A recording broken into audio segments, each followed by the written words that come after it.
Livros considerados sagrados por várias religiões têm passagens que são incríveis, mas normalmente são de difícil acesso para as pessoas.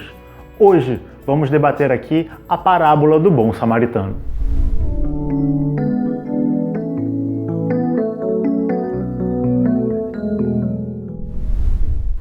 Bom, e a passagem que nós escolhemos hoje é a famosa parábola, de Jesus do bom samaritano. Caso você não esteja lembrado dessa parábola, é só você ir aqui embaixo na descrição do vídeo que vai ter a parábola lá pra você dá uma lida rápida, depois você volta aqui pra gente conversar, Então, falando um pouquinho sobre a parábola do bom samaritano, O que é a ideia da parábola, Primeiro, a ideia da parábola, é a própria pergunta principal que é feita a Jesus logo no iniciozinho dela, Como que eu consigo a vida eterna, Como conseguir a vida eterna? E a resposta seria aquela, amar a Deus acima de tudo, amar ao próximo como a ti mesmo e tudo mais. Beleza. Só que aí vem a grande pergunta-chave, Quem é o meu próximo? Essa é a grande pergunta. Quem é esse cara que eu tenho que amar para conseguir a vida eterna? Aí Jesus fica tipo, cara, tem que explicar tudo. Tem que desenhar, Vamos lá, meu filho, vamos lá. Será que ele é um romano? Porque próximo poderia ser nome de romano, Imagina que dificuldade para o judeu amar um romano, realmente ia ser difícil organizar o reino dos céus. A parábola de fato do bom samaritano, ela traz muito essa ideia do amor ao próximo, Que, cara, a gente ouve falar disso já no mínimo há 2000 anos. Provavelmente bem antes de Jesus já se falava sobre isso, mas no mínimo, vamos colocar aí, pegando a parábola, no mínimo há 2000 anos. E a gente ainda assim tem muita dificuldade para entender o que é amar o próximo. As pessoas costumam muito a pensar, amar o meu próximo. Tá, próximo indica proximidade, então alguém que eu tenho uma relação, uma certa intimidade. Então talvez amar o meu próximo seja amar meu pai, minha mãe, meu irmão, meus parentes. Ou às vezes nem a família, porque a família a gente não é tão próximo assim, mas os meus amigos. É a família que a gente escolhe. Brother, E a gente tem que ter parceria, tem que amar. Mas de fato, ótimo, você realmente tem que amar os seus parceiros, os seus amigos, os seus manos, a sua família, os seus parentes. Só que é entender que amar o próximo não é isso, mas abarca isso. O que vocês acham que seria amar o próximo? Eu acho que tem muita informação nesse amar o próximo, muitas coisas que a gente pode pensar, mas tirando também uma interpretação que às vezes fica um pouco complicada, por mais que seja uma coisa super simples, é que quando se fala em amar ao próximo, a gente não está falando em ter uma relação super afetuosa com todo mundo que está ao nosso redor. Não é sobre isso, Porque aí as pessoas não é distribuir abraço para todo mundo. Exatamente. Embora abraçar seja legal, não ótimo. durante a pandemia, mas seja legal de fato. Se for genuíno. Exatamente, mas estar abraçando todo mundo não significa que você está abraçando o próximo, e o contrário também não é verdadeiro.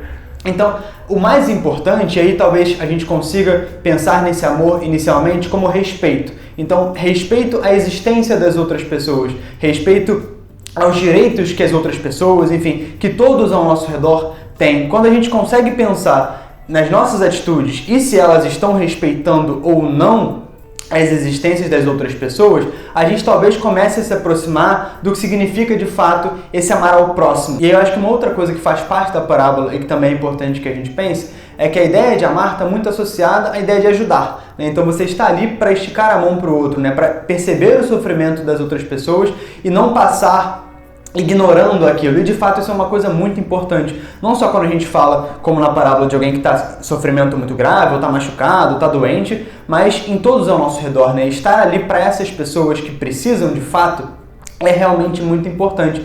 Ainda que a gente não saiba muito bem o que fazer. Mas um primeiro adendo que também vale a pena a gente pensar é que será que a gente sabe realmente o que é ajudar aquela pessoa? Será que o que ela nos pede realmente é o que ela precisa? E eu faço esse questionamento não para que a gente tenha essa resposta, mas para que a gente pense sobre isso. Constantemente, Constantemente, porque a gente não pode automatizar a ajuda aos outros, a gente não pode robotizar esse amor ao próximo, porque senão ele deixa de ser amor ao próximo e a gente perde totalmente o sentido das coisas. E aí acaba sendo aquela coisa de dar esmolas, Alguém, senhor, toma aqui.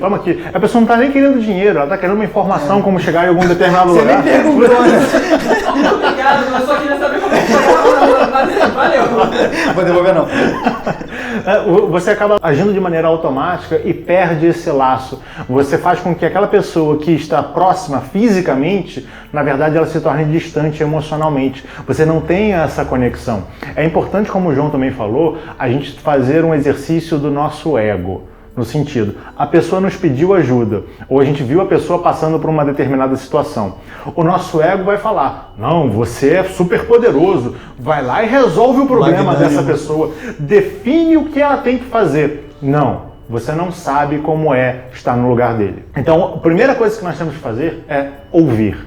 E ao ouvir, aplicar uma escuta ativa, né, estar receptivo àquilo que ele está falando, entender o que ele está falando e também o que ele não está dizendo. Porque muitas das vezes a gente não sabe se expressar, porque a gente não presta atenção em nós mesmos. Às vezes a gente reclama de uma coisa, mas o nosso problema é outra coisa que a gente não consegue perceber. Então você, ao amar o próximo, é importante a gente baixar a nossa bola, primeiro, escutar o que a pessoa está passando, deixar ela contar a história de verdade, fazer perguntas, tentar entender um pouco mais e aí sim tentar construir com ela uma forma de resolver aquela situação. Se você perceber que ela não quer resolver, pô, beleza, é uma escolha dela, vida que segue. A gente também não tem essa obrigação de salvar as pessoas, isso é coisa do nosso ego. E a gente vai entender um pouco disso, mesmo pegando o comportamento do sacerdote, que ele olha a pessoa que está quase morta, ele olha e passa ao largo, né? A gente não deve ignorar o sofrimento do outro, mas quando a gente percebe que aquele sofrimento que o outro ainda está dando um ganho secundário para aquela pessoa e ela não quer mudar, não adianta o que você faça, ela não vai mudar. Você não tem a capacidade de transformar aquela pessoa com algo externo. Ela tem que buscar isso. Cabe a você mostrar as possibilidades e fazer com que ela caminhe. Mostrar que existe um local seguro onde ele possa contar com a ajuda. Às vezes não necessariamente sua, mas buscar um terapeuta, buscar alguém que é mais qualificado para tratar sobre aquilo. Então esse é um pensamento fundamental. Entender que nós não somos o salvador da pátria. Nós fazemos parte dessa salvação. Nós precisamos nos conectar com essas pessoas e entender que todo mundo é um próximo. Você, por exemplo, dentro da sua empresa, entender que aquelas pessoas que trabalham com você são seus próximos. Ah, mas eu tenho desavença, fulaninho fala mal de mim. Não importa. Não importa o que o outro faz. Importa o que você faz. Quando você chega à noite e deita a cabeça no travesseiro, é importante você ter a consciência limpa. Talvez você não ligue para isso, você possa estar dizendo, dane-se o mundo, eu primeiro, tudo bem. Talvez é uma opção, é uma escolha sua. Nós não estamos aqui para forçar você a ser desse jeito, mas nós estamos querendo trazer esse debate para que você entenda a necessidade de termos conexões. E tendo conexões, a gente melhora o mundo não só para os outros, mas para a gente também. É importante conversar, é importante esses estudos, mesmo que você não tenha religião. Nós estamos falando de uma parábola cristã.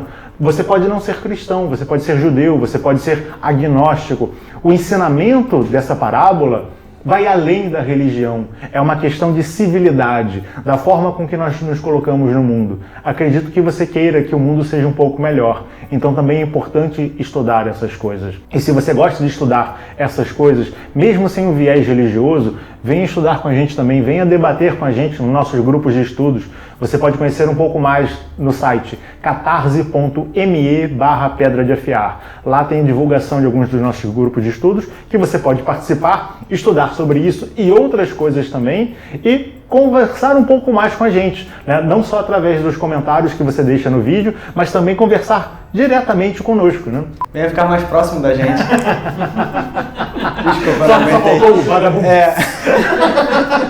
É interessante uma coisa que você falou, né, Paulo? Não uma, todas as falas são interessantes, mas tem uma parte em especial, né, que é quando você disse, você vai da sua consciência, né? Se você quer ou não ajudar, se você quer ou não. E de fato, nem mesmo Jesus, quando ele falou a parábola, ele disse que a gente tinha que fazer isso. Ele não falou nada disso, ele apenas respondeu. É assim que você entra no reino dos céus, é assim que você consegue a vida eterna. Ele não falou, faça isso. Ele falou, se você quer entrar no reino dos céus, faz isso. Exatamente. Faz isso. Né? Se você entende, mas que o reino dos céus seria justamente esse estado de espírito, de bem-aventurança, né? De alegria, de felicidade genuína e plena, então pratique isso. Se você não se importa com isso, ok, não pratique. Mas é interessante também que você mencionou o sacerdote, né? Tanto o sacerdote quanto o levita na história, né, na parábola, eles são ótimos exemplos para a gente trazer para a nossa sociedade, já que eles tratam justamente de figuras de poder que em tese são associadas à religiosidade, logo a coisas boas, né? Você imagina, o sacerdote de um templo, o levita, o ajudante desse sacerdote, são pessoas que em tese você espera que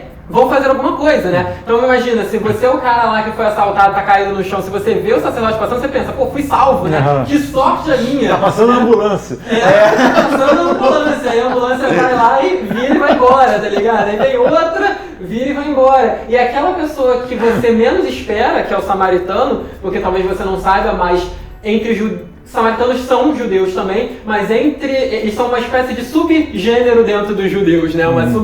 E eles não se davam muito bem, os judeus não curtiam muito assim, não gostavam muito dos samaritanos. Então, imagina, se o sacerdote me ignorou, se o levita me ignorou, o samaritano vai me chutar, né? Ele vai fazer o que comigo aqui, né? E ele faz aquilo que menos se esperava dele dentro daquela ideologia, né? Ele vai lá e ajuda. Então é importante a gente pensar nisso, né? O que isso também está nos ensinando? É que não basta aparência, não basta parecer, não basta a gente chegar aqui, por exemplo, gravar esse vídeo falando, nossa, como é bacana amar o próximo, ame o seu coleguinha, ame o próximo, mas na nossa vida a gente não pratica isso. A gente não dá testemunho daquilo que a gente prega com os nossos atos.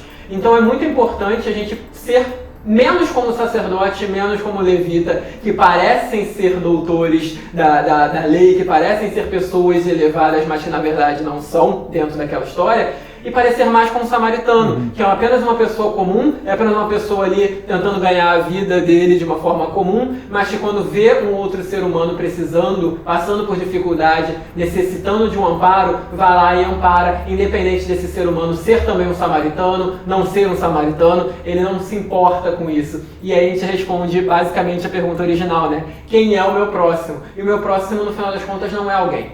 O meu próximo é qualquer pessoa. Qualquer um é meu próximo. Não importa se esse próximo está próximo ou se esse próximo está distante. Ele continua sendo meu próximo, porque ele é alguém. E é alguém que eu posso não conhecer, que pode não fazer parte da minha vida diretamente, mas que se naquele momento nossas vidas se cruzaram, se naquele momento nossos destinos se cruzaram e eu tive contato com ele e vejo que ele precisa de qualquer coisa que seja, eu vou lá e ajudo. Tem até uma frase popular que diz que os amigos de sexta não necessariamente são os amigos de segunda, né? É você saber que o seu próximo é o amigo de segunda. É aquela pessoa que está lá quando você também tem problema. Ele pode sair na sexta com você, não tem problema nenhum também fazer isso, mas na segunda ele está lá. Aquela pessoa que só te procura para o bem bom, aquela pessoa que só te procura quando ela está feliz, ela não é o seu próximo. É importante também a gente entender quem é o nosso próximo, não no sentido só da gente ajudar, mas a gente também saber com quem a gente pode contar. Tem muita gente que parece assim, nossa, fulano tá comigo, pô, a gente sai, brother meu, assim, pô, meu irmão. Tu passou o perrengue, o cara sumiu. Você parou de querer sair, sumiu, não quer saber de você. Entender com quem você pode conversar, entender com quem você pode se abrir sobre as suas angústias, com quem você pode contar na hora do perrengue em si. É muito importante a gente também saber quem nos vê como próximo. Verdade. Com certeza. E aí, pra gente finalizar, é importante que a gente lembre que o reino dos céus é um estado interno, né? Ainda que você não seja ligado à religião ou alguma coisa nesse sentido. Quando a gente age como bom samaritano, amando o nosso próximo, amando as pessoas que estão ao nosso redor, nós estamos necessariamente trazendo esse amor para dentro de nós também. E não há como construir esse amor interno sem que a gente expanda isso para outras pessoas, porque elas fazem, em última instância, parte de nós também. Uma forma de você fazer com que as outras pessoas façam parte de você e façam parte de nós é se inscrevendo no canal, compartilhando esse vídeo com outras pessoas, dando o seu joinha. Até a próxima, né? Tchau, tchau.